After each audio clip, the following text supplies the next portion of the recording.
Je suis très curieux. Les brosses à dents électriques sont-elles vraiment efficaces? Pourquoi dit-on qu'elles nettoient mieux les dents que les brosses manuelles? Et pourquoi certaines coûtent-elles plus de 610 €? En fait, leur principe de fonctionnement est assez simple. Ce sont des brosses à dents électriques soniques avec une fréquence de vibration comprise entre 30 000 et 40 000 vibrations par minute. De plus, elles se rechargent sans fil. Il suffit de les poser sur un chargeur sans fil pour qu'elles se rechargent grâce au principe de l'induction électromagnétique. Voyons d'abord en quoi consiste la recharge sans fil.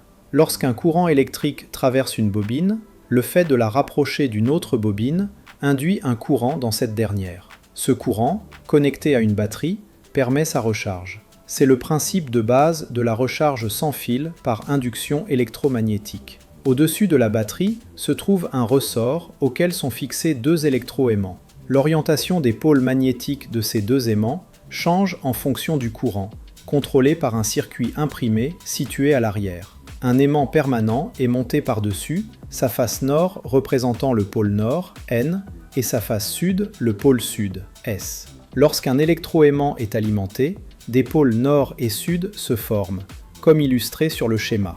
Selon le principe de répulsion des pôles de même nom et d'attraction des pôles de nom différents, la brosse à dents vibre latéralement.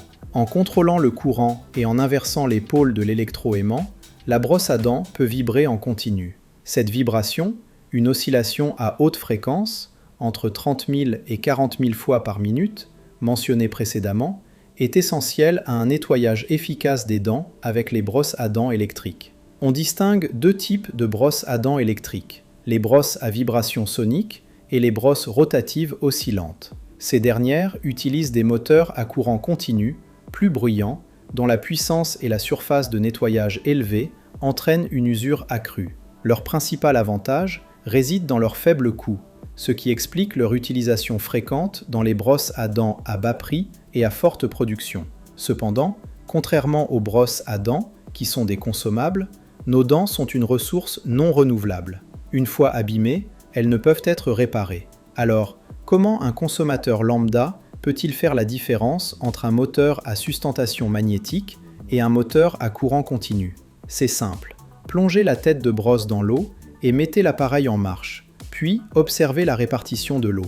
Si l'eau se répand de façon irrégulière dans toutes les directions, cela indique que la force de nettoyage n'est pas concentrée, ce qui pourrait suggérer l'utilisation d'un moteur à courant continu.